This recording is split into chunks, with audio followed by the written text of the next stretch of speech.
Welcome to Historical Manhwa. I was reading through this script a few nights ago, and the moment I keep coming back to is not the hearing, not the suspension. It's what she does 3 weeks before any of that. She sits at a workstation in a building where something is wrong, opens a spreadsheet, and does a subtraction. Everything that follows was already in place. That is the story. The conference room on the 14th floor of the Wyndham Medical Building smelled like old coffee and fresh carpet glue. The carpet had been recently replaced. You could tell because the shade didn't quite match the threshold strip at the door, and the adhesive hadn't fully cured, so when the air conditioning cycled on, there was a faint chemical sweetness beneath the institutional coffee smell. I sat with my hands folded on the table. My license was in a clear protective sleeve in front of me. My folders, labeled, tabbed, cross-referenced, were stacked to my right. There were 47 of them. I had organized them in 2 sequences, chronological and then by violation type, because I had learned from Gideon that the investigator might want to approach the material either way, depending on how the interview developed. Elena Voss was the investigator from the State Board of Nursing. She had light gray eyes and a way of reading a document that suggested she was not just absorbing it, but filing it somewhere permanent. She had arrived 10 minutes before me, which I noted when the receptionist mentioned it. A small piece of information about her working style. I filed it alongside everything else. She spent the first 15 minutes reading. 3 full pages of her legal pad were covered before she set down her pen and looked at me. "Ms. Vesper Moran," she said, "your records are remarkably complete." "I know," I said. I said it without emphasis, without satisfaction, without any hint of performance. Because that was the truth of it. I knew. I had built those records with exactly this category of moment in mind. The one where someone with authority needed to understand what had happened, and the record needed to speak clearly enough that my presence in the room was almost supplementary. That was the thing about what Delphine and Dorian had done to me. It required paperwork. And paperwork, if you are paying attention, leaves a trail that runs in both directions. I want to start at the actual beginning. Not the beginning of the investigation, but the beginning of how I ended up in a position to investigate anything at all. My name is Vesper Moran. I had been a nurse practitioner for 6 years when the job offer came. Before that, I was an RN for 3 years, which means I had been inside healthcare long enough to know where the soft tissue of any clinical operation is, where the documentation is sloppy, where the protocols are outdated, saw where the billing practices rely on the assumption that no one is looking closely. I am always looking closely. It is not a virtue so much as a trained reflex, the way some people check whether they lock the door twice, and some people only check once. I check twice. I check the chart. I keep copies. My first supervising NP, the woman who actually trained me, not just supervised me, was named Margaret. She had spent 15 years at a large regional hospital system before going into private practice, and she had the particular quality of people who have worked in systems large enough to develop enemies and small enough to matter to individual patients simultaneously. She carried both things with her, and it made her very careful. On my first week, she sat me down in her office, which smelled like old coffee and a lot of medical reference books, and she told me the thing I have never forgotten. She said, "The chart is your witness. It should be able to tell the whole story without you in the room." She said, "Memory is unreliable, but a timestamp is a fact. Build your facts. Build them every day. The day you need them, you will not have time to build them." I was 24 and I did not fully understand what she was preparing me for. I understood it better at 30. I understood it completely at 32, sitting in a conference room on the 14th floor of a building in the city's medical district, with 47 labeled folders and a clear-sleeved license and an investigator who was reading through the testimony I had been building for 5 months. As Margaret never knew she was giving me survival instructions. She thought she was teaching me clinical documentation. She was right that they were the same thing. I had been a nurse practitioner for 6 years when Dorian told me about the job. We were in his car, heading back from a dinner with people I could never quite attach names to afterward. Colleagues of his from the investment world, the category of people who order the second most expensive wine and talk about properties they are developing in places I have never been. His car still had the Pine air freshener from when we first started dating 3 years before. An almost too sweet smell that had become, over time, the smell of ordinary life with him. Familiar, reliable, the kind of smell you stop noticing because it has become part of the background of being comfortable. Yet it was late October, and the city lights made streaks on the wet pavement, and he said it the way he always said important things, casually, looking at the road, with the tone of a man who has already decided but is presenting the thing as if it were a spontaneous idea. Delphine has an opening at Thornfield.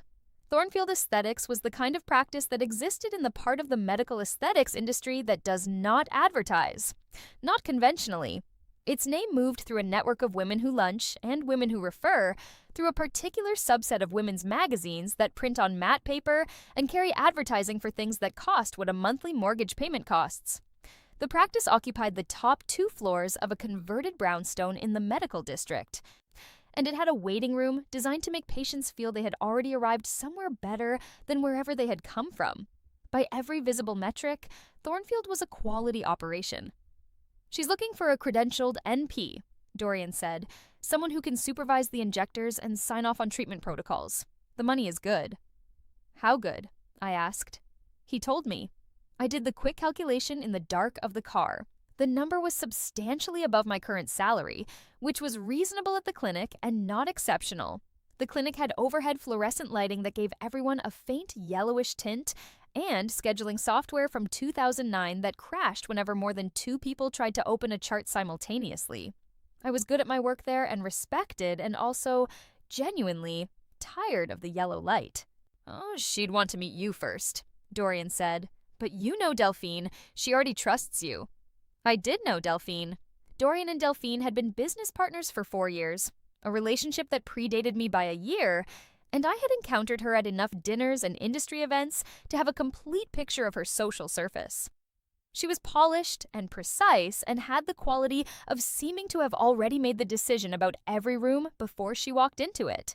What I did not know then was that Dorian and Delphine had been discussing me specifically for the better part of a year before he mentioned the job, that the dinner we had just attended included 2 of Thornfield's investors, Mahmoud, who had shaken my hand and smiled with the particular warmth of people who have already voted yes on a thing and are enjoying the formality of the reveal.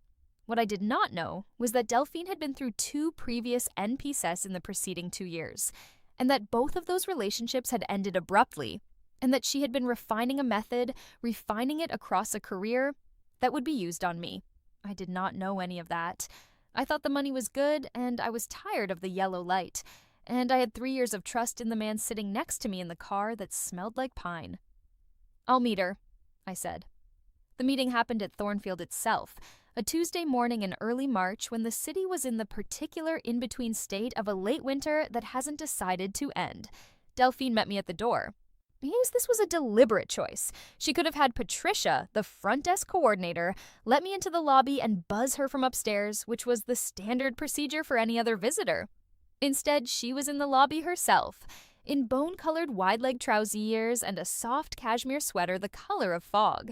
Her hair pulled back with a precision that made it look architectural. She kissed my cheek. She smelled like something understated and expensive. She said, "I'm so glad you came," in the tone of a woman receiving an old friend at a country house rather than a job candidate in a professional setting. The tour was thorough and calibrated. She showed me the consultation rooms, each one with adjustable lighting that could shift from clinical white to warm amber, depending on what the appointment required, heated tables, with a particular quiet of high-end soundproofing. She showed me the pharmacy relationship, a compounding partnership that supplied formulations I recognized from the more academic corners of the aesthetics world, formulations that smaller practices typically couldn't access. She showed me the procedure suite, which had equipment I had seen demonstrated at conferences, but not yet used in a practice setting. Everything in the building was considered. The art was appropriate without being decorative. The product displays were informative without being retail. The clinical supplies were organized in a system that was visually clean and practically functional. I noticed these things not because I'm a person who notices decor, but because I am a person who notices systems. Pattern every element of Thornfield's physical environment had been designed by someone who understood that environment is a kind of persuasion. The building was telling visitors, This is a place where things are done correctly. Everything you see has been thought through." Then she showed me the treatment room at the back. It was smaller than the main procedure suite, with its own separate entrance from the rear hallway, a door that accessed a service corridor. The lighting was cooler in there, more clinical than the rest of the practice. There was a procedure chair rather than a table, adjustable and precisely calibrated. The instrument trays were arranged with the kind of specificity that belongs to someone who works there regularly and has strong opinions about placement. "This is where we do the more complex treatments," Delphine said. "Main threads, PDO, and smooth. Deep structural filler for the mid-face and jawline. Some laser resurfacing for the right candidates." She spoke with comfortable authority, the way a person speaks about their own domain. "The clients who come here for these services are long-standing. They have established relationships with the practice, and they have specific expectations about discretion." "What does the oversight structure look like for these treatments?" I asked. "Protocol development and review.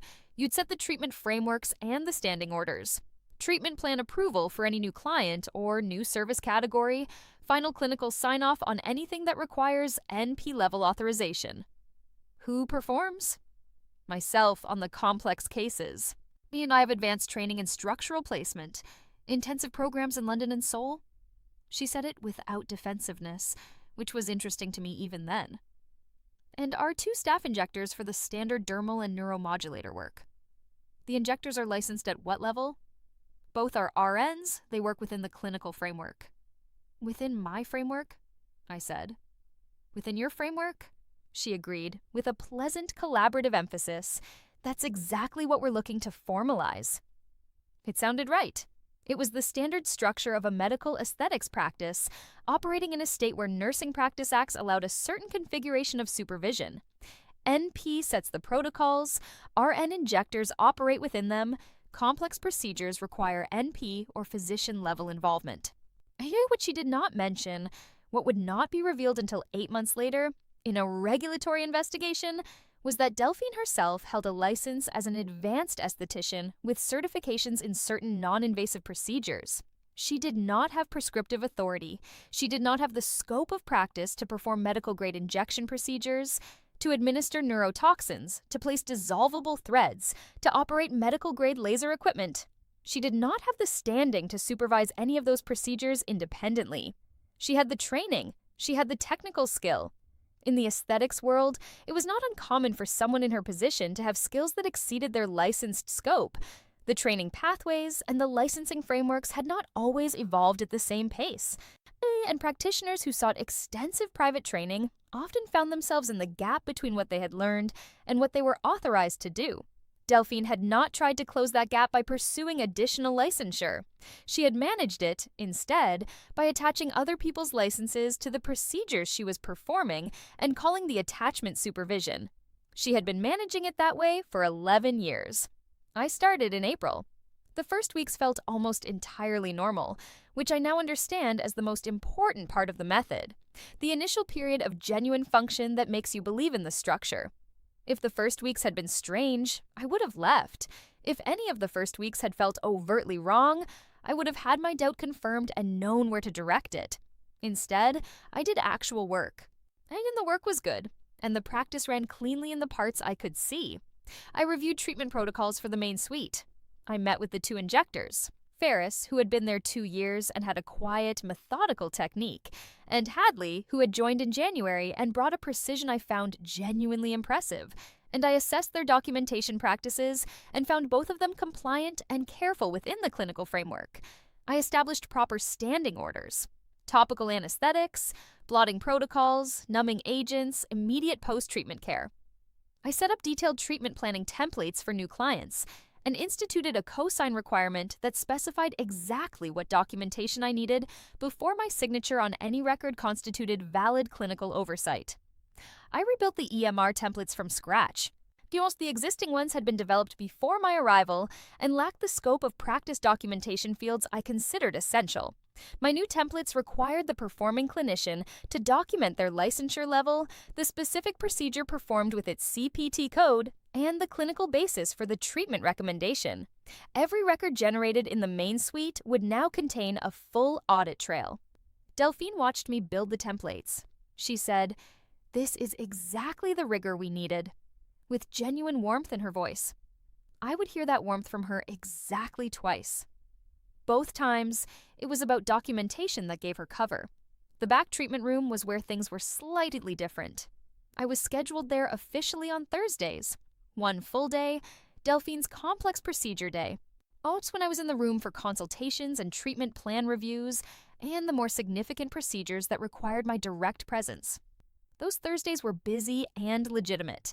I reviewed patient histories, contributed to treatment planning, documented my clinical involvement. I was there.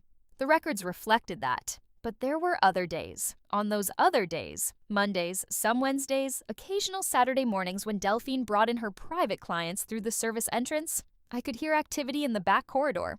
My clinical director's office was adjacent to that corridor, separated by a wall that was thick enough to muffle voices but not equipment. I could hear the specific whir of the laser unit initializing, the sound of instrument trays being arranged and rearranged. So was the occasional snap of gloves being pulled on. I asked Patricia about it on a Wednesday in late April. She pulled one ear of her headset off and looked at me with the slightly delayed quality of someone who has been asked a question they have an answer prepared for. "Delphine has her private clients," she said. "The ones who prefer midweek appointments. She fits them in when the main suite schedule allows." "Do those appointments go through standard intake?" "Yes, they're in the system." "Are they in my co-sign queue?" A brief pause. The pause did not last long enough for me to react to. "They get routed to your queue?" she said. "Standard procedure?" "On the same day as the appointment?"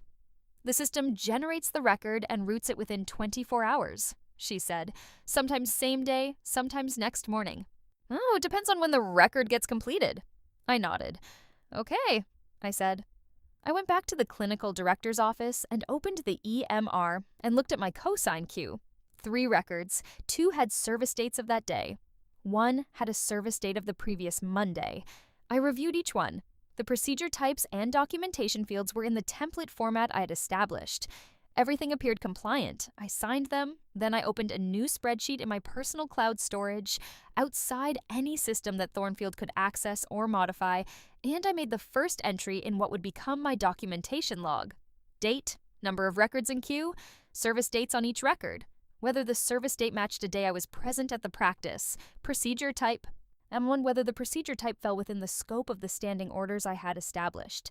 That first entry had one anomaly. The Monday record, for a day I was not in the building. I told myself it was probably a touch-up, a quick follow-up appointment that Patricia or Delphine had slotted in as needed. Practices did that. The documentation had been generated and routed to me for appropriate co-sign oversight. I closed the spreadsheet. That was late April. The log would have 47 entries by the time I filed the complaint. The onboarding paperwork came in waves, as I mentioned. Thornfield managed its compliance documentation through a third-party HR platform, one of those white-label systems that serves hundreds of healthcare practices and presents all documentation in a uniform format that makes everything look equally routine. At every 2 or 3 weeks, I received an email with a link to a new batch of forms, usually accompanied by a message from Delphine saying something like, "Just the standard stuff. Nothing you haven't seen before. Let me know if anything looks off." Nothing ever looked off because the forms were engineered to appear standard while doing specific, non-standard work. The third batch, in mid-May, contained 5 forms in a single email. The first 4 were genuinely standard: an updated direct deposit authorization, a HIPAA acknowledgement renewal, a continuing education tracking consent, and a malpractice coverage confirmation request. I signed all 4 without concern. They were forms I had encountered in various versions at every practice I had worked in. The 5th form was titled Clinical Records Authorization, Facility Compliance Form. It was 4 pages. The first 3 pages contained language I recognized from standard facility documentation, authorization to create treatment records on behalf of the practice entity, acknowledgement of the EMR system's data governance policy, consent to share protected health information within the care team as defined by HIPAA. Familiar language, the kind that you read the way you read terms and conditions. Attentive enough to catch anything obviously wrong, but not suspiciously so. Page 4 was the operative page. The section was labeled License Identification for Billing and Documentation Purposes. It requested 6 pieces of information: my NP license number, my DEA registration number, my NPI, my state license expiration date, my malpractice carrier, and my malpractice policy number. Below the data fields, in the same font and the same body text size as the surrounding language, was this paragraph. By signing below, the contracted clinician authorizes the practice to modulate the above-listed license identifiers in clinical documentation templates and billing records as required for facility compliance with state regulations governing supervised practice. This authorization enables automated compliance documentation across the practice's records management system. I read that paragraph 3 times. Automated compliance documentation was not a term I had encountered in any previous practice documentation. More importantly, the authorization was geographically unlimited. It said, across the practice's records management system, not within records subject to the clinical supervision relationship, or for treatment records reviewed and approved by the contracted clinician. There was no scope limitation, no service category restriction, no appointment type qualifier. What this form authorized, read plainly, was the use of my license identifiers on any record in the system. I also noticed that the form contained no mechanism for me to see which records those identifiers would be populated on. I was authorizing use without a corresponding right to visibility. I looked at the form for a long time. Then I took a photograph of page 4 with my phone and emailed it to my personal account with a subject line that said, Compliance Form P4, before signing. Then I called Dorian. He answered on the second ring with the relaxed quality of a man at his desk on a Tuesday afternoon who was not worried about anything. The compliance form, I said, the 5th one in today's batch. Sure, he said. The license identification section, the automated compliance documentation language, it's not scoped. It doesn't specify which records my identifiers appear on. That's just how their EMR platform works, he said. It's built into the software architecture. The supervising clinician's information gets pulled into records automatically. There's no way to turn it off without breaking the billing integration. Delphine tried to get the software company to narrow the language when she was setting up the system, and they couldn't do it because it's a template they use across all their client practices. But the authorization I'd be signing isn't limited to records I'm actually supervising, I said. In practice, it is, he said. The automation only touches records that are part of your supervisory relationship. The system doesn't know how to distinguish clinically, but operationally, Delphine isn't going to run your identifiers on records outside your clinical relationship. That would defeat the purpose of having you. He said it easily, the same register as always. The voice I had associated for 3 years with things being fine. The form doesn't say that, I said. I know. The form is imprecise. That's the software company's template limitation. But the practice's intent is the standard supervisory structure you and Delphine discussed, your identifiers on the facility registration, and on records within your clinical oversight. That's the whole purpose. I was quiet for a moment. I knew something was off. The knowing was specific and professional, rooted in actual regulatory knowledge, not intuition. This was not a moment of vague discomfort. I had read the form. I understood what unlimited identifier authorization meant in a clinical record context. I knew that the form I was looking at was different from every analogous form I had ever signed, and Dorian's voice explained it in terms that almost fit, and I almost let the almost be enough. Oh, can you ask Delphine to send something in writing about the scope limitation? I said. An email confirming the automation only applies within my supervised procedure records. Of course, he said. I'll mention it today. I signed the form. 20 minutes later, I texted him. The compliance form. Can you confirm what you explained about the scope? Want to have it in writing for my files. He replied within the hour. Yeah, definitely. The automation covers records within your supervisory role as clinical director. Not outside that. Delphine will follow up. Delphine never followed up. I took a screenshot of that text exchange and saved it to my personal cloud storage. That screenshot would later be described by Gideon Peregrine as the most significant single piece of evidence in the record. And not because it proved the fraud. The billing report proved the fraud. because it proved that Dorian understood the form's language was broader than its stated purpose and made a specific representation to induce my signature. And then the promised limiting documentation was never sent. In legal terms, intentional misrepresentation with inducement to sign.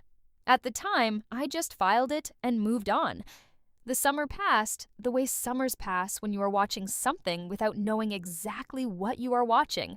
I worked 4 days a week. I reviewed records. I refined protocols. I maintained the documentation standards I had established and trained the injectors to document with the specificity I required. On the surface, Thornfield ran well in the parts I could see. The main suite was a good practice. So the clients were sophisticated, and the outcomes were solid, and my clinical work there was genuinely sound. My personal log grew quietly in the background. By July, 54 entries, 38 with at least one anomalous element, a service date on my day off, a procedure code outside my standing order approvals, a notation gap that suggested template generation rather than an actual clinical encounter. By the end of August, 72 entries, 51 with anomalies. I had stopped trying to find individual explanations for the anomalies. There were too many. The pattern was the explanation. In late August, Dorian came to my apartment on a Sunday evening and told me he and Delphine were thinking about expanding the practice, adding a third treatment room, bringing in another injector, possibly extending into a second location. He said they were hoping I would increase my contracted hours to cover the expanded operation. He was relaxed about it. He poured wine, he sat on the couch I had bought before I knew him, and looked comfortable, the way he always looked in my apartment. And he talked about the expansion the way he talked about his other business ventures, with the warm enthusiasm of a man whose projects always seemed to be going well. I set down my wine. Before we talk about hours, I'd like to review the treatment records from the Monday appointments in full. All of them, not just the ones that have come through my queue. He looked at me. A very small pause before he said, "The Monday records are touch-up appointments. They don't carry the same documentation weight as full procedure records." "They appear on my license," I said. "Yeah, everything on my license carries the same documentation weight." He held my gaze for a moment. Then he smiled, the particular recalibrating smile. "Of course. I'll have Patricia pull the full Monday record set for you." He sent me 12 records. The practice management system's appointment log showed 47 Monday appointments since April. That was when I stopped explaining things away. 3 days later, on a Thursday morning in mid-August, I put in the billing history request. I made it through the front office, framed as a routine quarterly audit. I mentioned it to Patricia the way I would have mentioned it at any practice for any quarterly compliance check, without emphasis, without urgency, as an ordinary procedural matter.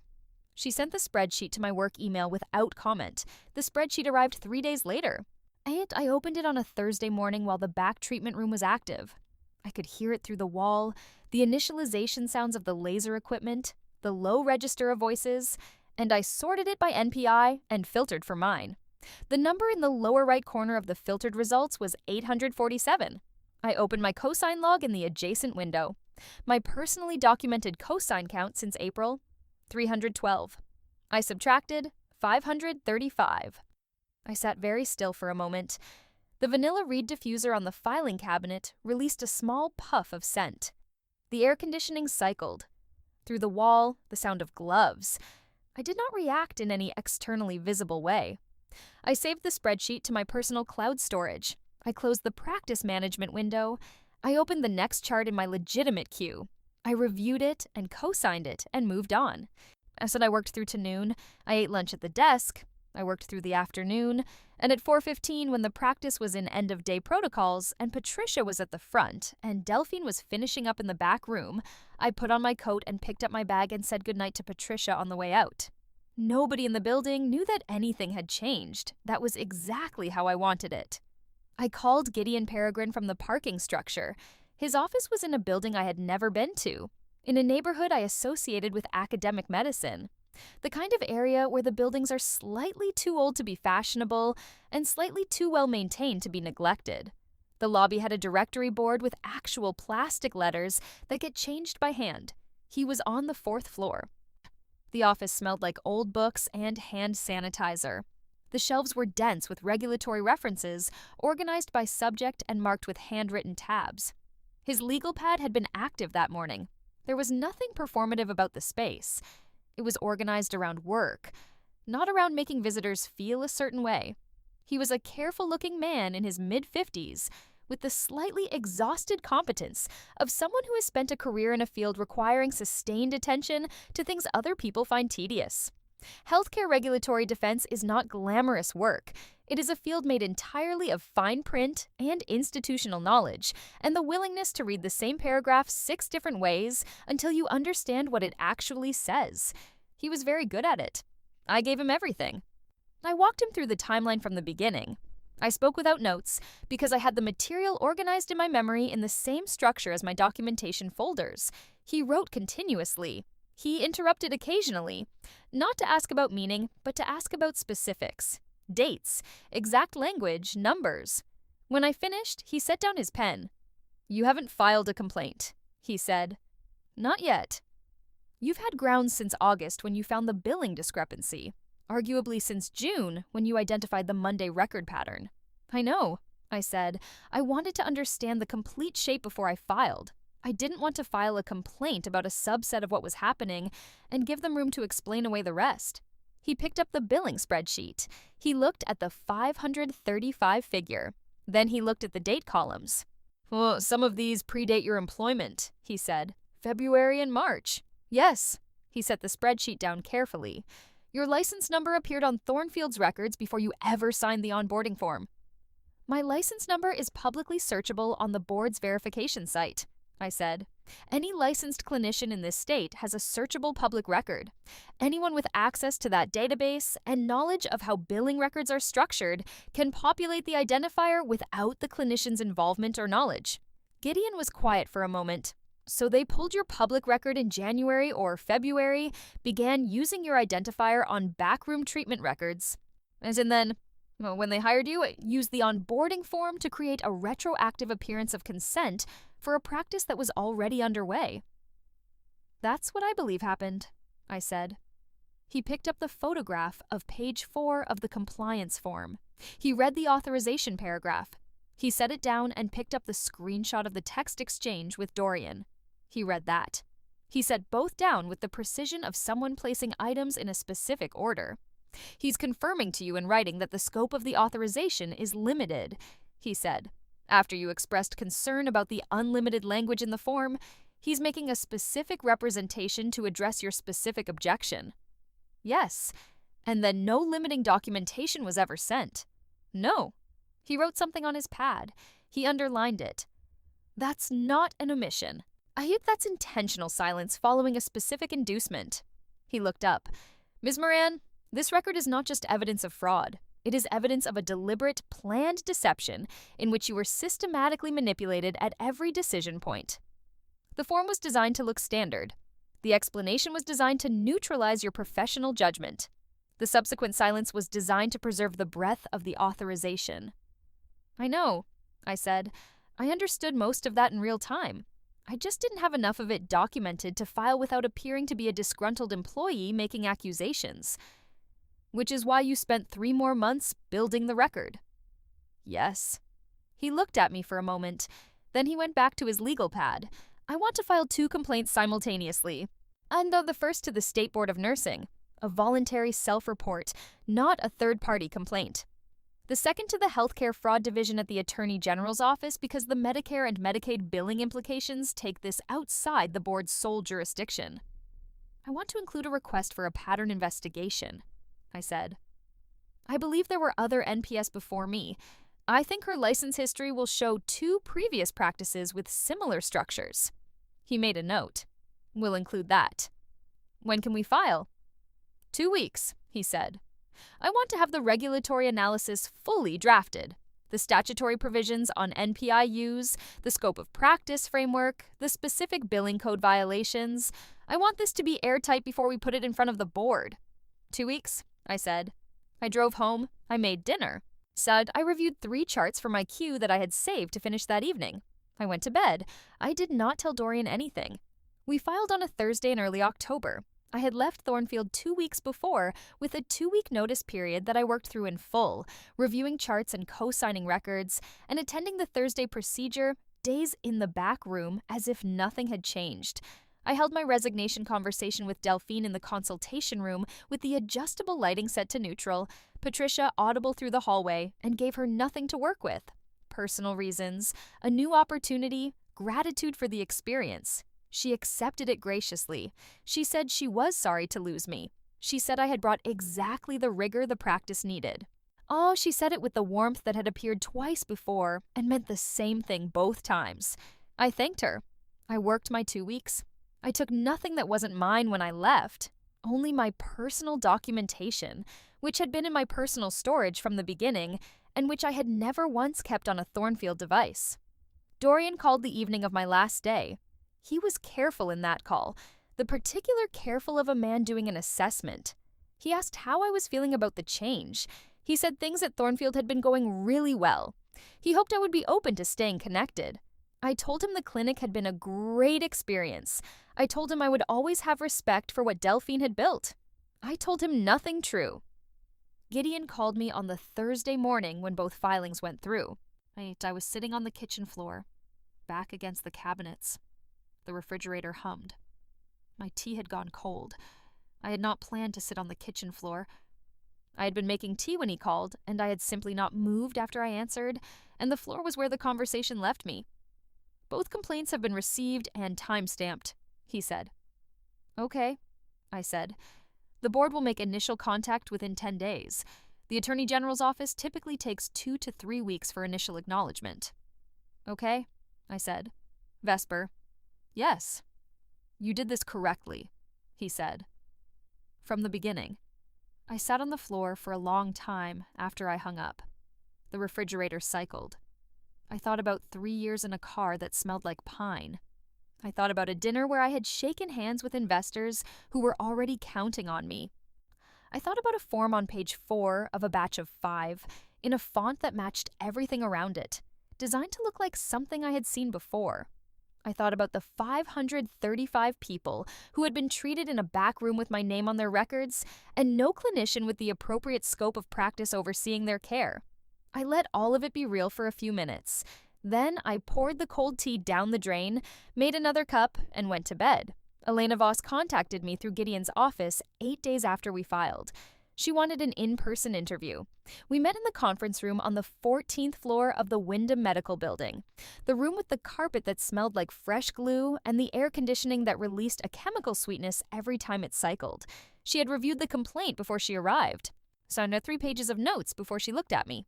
She asked me to walk her through the timeline from the beginning. I did, referencing each exhibit by number. She was a precise interviewer. She asked for specific language, exact dates, the precise wording of what Dorian had said on the phone versus what he had confirmed in the text, and she made no distinction in her note-taking between the two, which told me she understood that the verbal explanation and the written confirmation were both operative. When I referenced the February and March billing records, the ones predating my employment, she asked, "Is it your assertion that your license identifier was used on clinical billing records before you were an employee of Thornfield Aesthetics?" "My NPI appears on billing records dated February and March of this year," I said. I was not employed at Thornfield before April. The records are in the attached spreadsheet, exported from Thornfield's practice management software. You did not perform those treatments. I did not. She wrote something, then she asked about the text message from Dorian. She asked to see the original on my phone as well as the printed version. She compared them and noted the verification. At the end of the interview, she told me the board would be in touch through Gideon's office. She said the average timeline for this complexity was 60 to 90 days. She also said the board would be reviewing Delphine Cosima's complete licensing history as part of the investigation. I said, "I think that review will be informative." She looked at me. "Why?"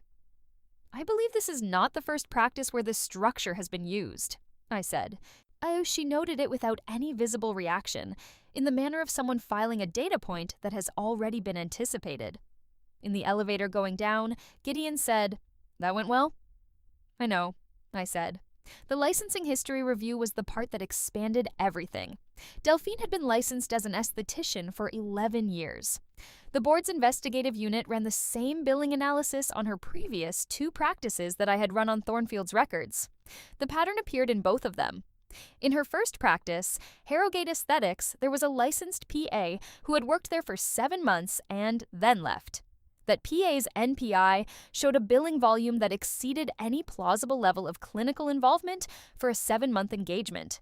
As the PA had received a preliminary licensing inquiry from the board at the time, not a full investigation, just a contact, and had provided an explanation the board had accepted without further inquiry. The PA was currently practicing in another state and had no awareness that the matter was being revisited. In her second practice, Westmere Clinic, there was a licensed NP who had worked there for 4 months. Same pattern, same billing anomaly. The NP had left under what the board's notes described as personal circumstances, which is administrative language for a departure no one looked at closely.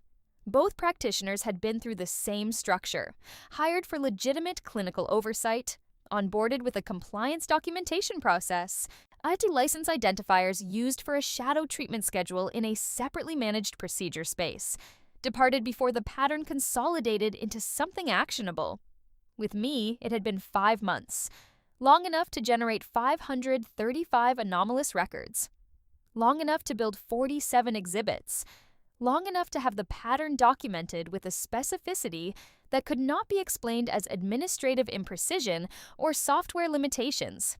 The investigators also pulled Delphine's own license documents and reviewed the specific scope of practice provisions attached to her advanced esthetician certification. The certification, while legitimate and extensive, specifically excluded injectable procedures and medical-grade laser treatments from its authorized scope. The work she was performing in the back room, the threads, the structural filler, as the laser resurfacing, was outside the scope of her license regardless of any supervisory structure. She had never been authorized to perform those treatments. She had been performing them for 11 years under the sequential cover of licenses that were not hers. The board had everything they needed. The hearing was 2 days. I was not there. I submitted my sworn statement through Gideon's office, 12 pages supported by the 47 exhibits. The former PA from Harrogate testified in person. The NP from Westmere submitted a written statement. Both contributed to the pattern record. Gideon texted me updates in his usual brief, factual style. Day 1, mid-morning. Delphine's attorney arguing the consent form authorized NPIUs. Board reviewing the language. I texted back. The form has no scope limitation. Well, that's in the brief. He replied. They're noting it. Day 1, late afternoon. Board asking about the backroom access logs. Thornfield's records have service corridor access timestamps. Day 2, mid-morning. Former PA from Harrogate is testifying. Day 2, late afternoon. Decision within 15 days. I set my phone down and went back to reviewing the chart I had been working on. I had started a new position 3 weeks before, a clinical director role at a hospital-affiliated practice with clean contracts, transparent documentation structures, and overhead lighting that was good enough to work in for hours without developing a headache. My cosign queue contained records of clinical encounters I had actually been present for. The difference was something I noticed every morning. The decision came in 12 days. Gideon sent the PDF at 9:47 on a Wednesday morning. I opened it at my kitchen table with coffee going warm beside me. Delphine Cosima, licensed esthetician, license suspended for 3 years, effective immediately. Conditions for reinstatement included completion of a formal compliance education program, submission to random facility auditing for 5 years post-reinstatement, and quarterly reporting to the board's compliance division for the first 2 years following any reinstatement. The suspension was entered into the public licensing database that same day. The civil fraud complaint from the Attorney General's office, naming Thornfield Aesthetics LLC and its principals, including Dorian, was active and ongoing. These proceedings would take time. Samhain healthcare fraud involving Medicare and Medicaid billing is a federal matter in some aspects and a state matter in others, and the agencies involved move at their own pace. I understood that. I had learned during 5 months of quiet documentation that doing things correctly takes longer than doing things wrong, and that the correction must be built in the same careful increments as the fraud. I read the decision twice. I closed the file. I drank my coffee. What I felt was not vindication. It was something quieter, a completed equation. The shape of the thing had been wrong, and now the record reflected what had actually happened, and the chart was accurate. That is not the same as satisfaction. It is more like watching a correction be made. The error is gone, the truth is there. The chart goes back in the folder. So I want to describe the specific legal and regulatory mechanisms at work here, because this story is not just about what happened to me. It is about the tools that are available, and most people who end up in a situation like this do not know the tools exist. The voluntary self-report is the first mechanism. Every state nursing board has a voluntary self-disclosure process for exactly these situations, where a licensee becomes aware of a compliance issue involving their license and chooses to report it before an independent investigation is opened. The critical elements are: you must report before the board has independent knowledge of the issue. You must be genuinely cooperative and provide supporting documentation, and the material you provide must be factual and complete. The protective advantage of filing first is significant. It establishes your good faith. It makes you the source of the record rather than the subject of it. In my case, I was not disciplined. I was thanked, in the formal administrative language the board uses for these communications, for my cooperation with the investigation. If I had waited for the board to find the discrepancy through an audit, which they would have eventually, because the NPI volume was anomalous enough to flag in a routine CMS program integrity sweep, my position would have been entirely different. I would have been a licensee with 535 unexplained treatments on record, and the explanation I offered would have looked defensive rather than proactive. Filing first made that impossible. I had filed the explanation before the board had found the problem. The NPI billing history request is the second mechanism. ATO, your national provider identifier, is assigned by CMS and is the primary identifier used for billing in the U.S. healthcare system. Every claim submitted under your NPI is tracked in federal billing databases. As a licensed provider, you can request a claims history associated with your NPI through the CMS portal. The process requires identity verification and takes approximately 10 business days. The result is a report showing every claim filed under your number, the submitting practice, the service date, the procedure code, and the billed amount. I request mine quarterly. I began doing so before Thornfield as a compliance habit inherited from Margaret's training. If I had not already had that habit, if the billing report had not been a routine audit I conducted at every practice, I might not have known to request it at Thornfield. And if I had not requested it, I would not have found the 535 discrepancy, and I would have left the practice, as I eventually did, without understanding the full scope of what had been done. If you hold a professional license in any licensed healthcare setting, request your NPI billing history quarterly. Set a calendar reminder. Make it as routine as your CME tracking. It takes 10 minutes, and it is the most direct way to see if your identifier is being used without your knowledge or consent. The documentation habit is the third mechanism and the broadest. I kept a personal log of every record I reviewed and co-signed, with timestamps and anomaly notes, in storage I controlled and that had no connection to the practice's systems. I archived every clinical email outside the practice's EMR. I photographed documents before I signed them and sent the photographs to my own email. I followed up verbal conversations with written texts that created a record of the conversation. None of these behaviors were unusual or suspicious looking within a clinical context. They were extensions of standard documentation practice, but they became the spine of a regulatory complaint covering hundreds of fraudulent records, and they made every question the investigator asked answerable with an exhibit rather than a recollection. Memory is not documentation. A timestamp is a fact. Margaret was right. I want to return to the moment I signed the form, not to punish myself for it. I have done that enough in the months since to know it is not productive, but because understanding that moment is part of understanding how these situations work. You also had a specific professional concern about a specific piece of language in a professional document. The concern was grounded in actual regulatory knowledge. I knew that unlimited identifier authorization in a clinical record context was different from scoped supervisory authorization, and I knew the form I was looking at was the former, not the latter. I called Dorian. His voice was easy.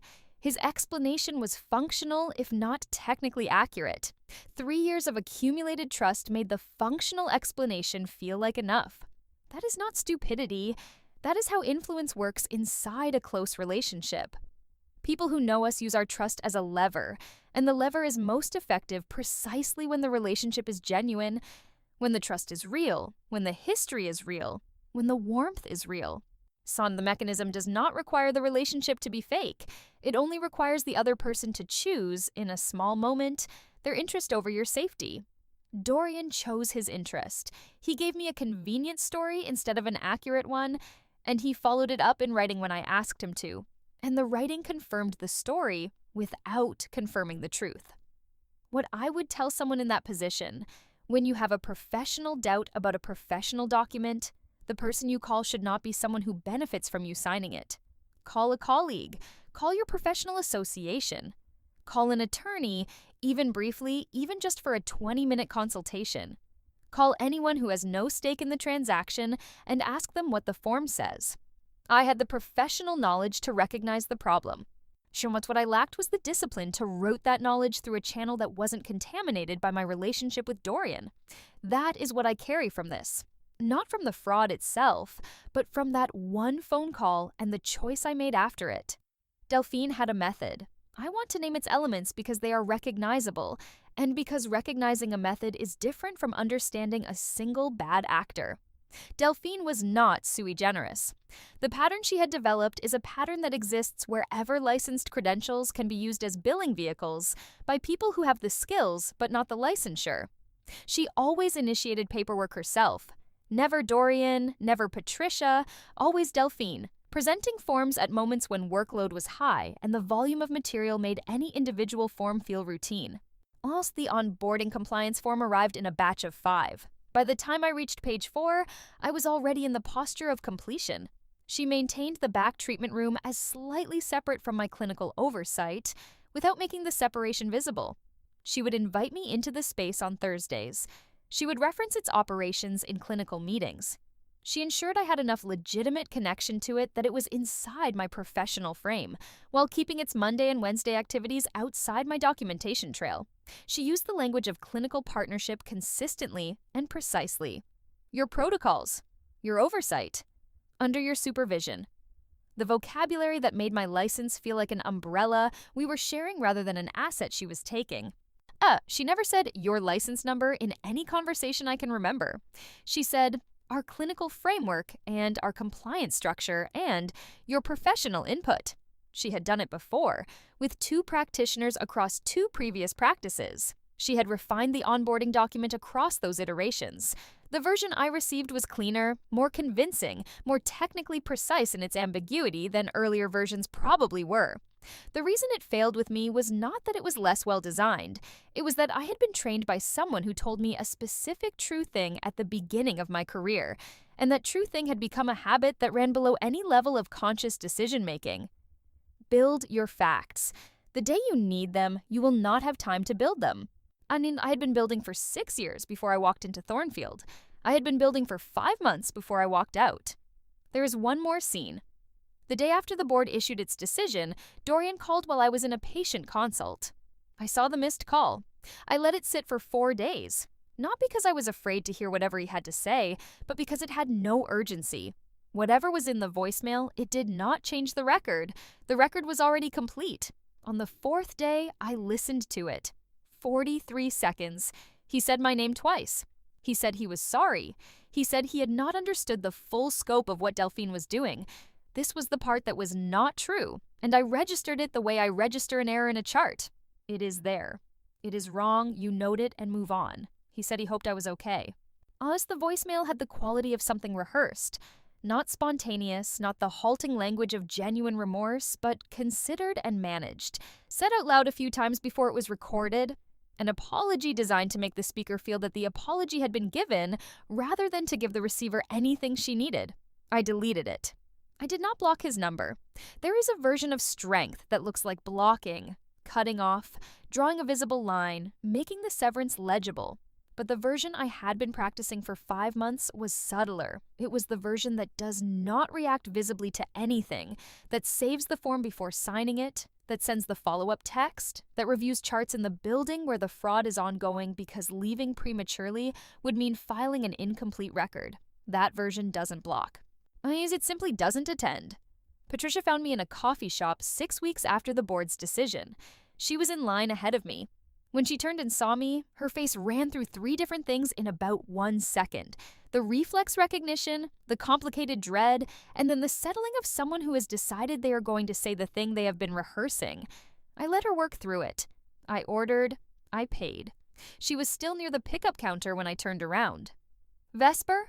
she said. "Patricia," I said. "I should have told you." She said it quickly. "About the Monday appointments, about what was happening in the back room. I knew it wasn't right and I should have told you." "Yes," I said. Just the word. "She told us the structure was standard," she said.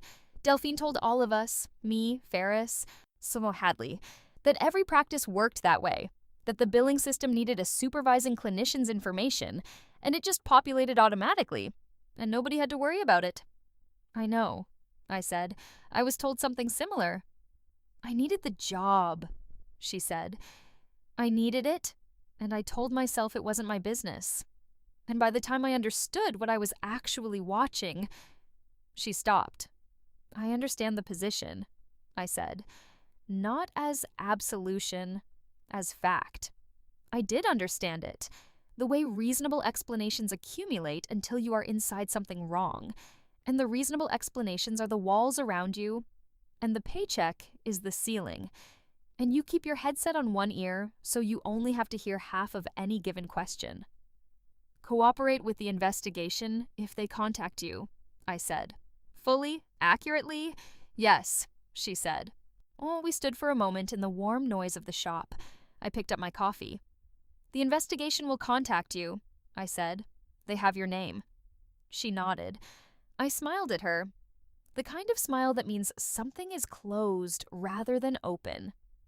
Then I went to a table by the window and opened my laptop and finished the chart I had been working on since that morning. She left without saying anything else. The civil matter is still active. These things take time, and I have learned that waiting for the legal process is different from waiting for justice, and confusing the two is one of the more reliable ways to be disappointed. Gideon says the civil complaint will likely resolve in a settlement. These things usually do. Dorian's attorneys are negotiating. The terms are not my business until they involve me. Ahmed Gideon will handle the parts that do. In the week after the board's decision, I made 3 administrative changes.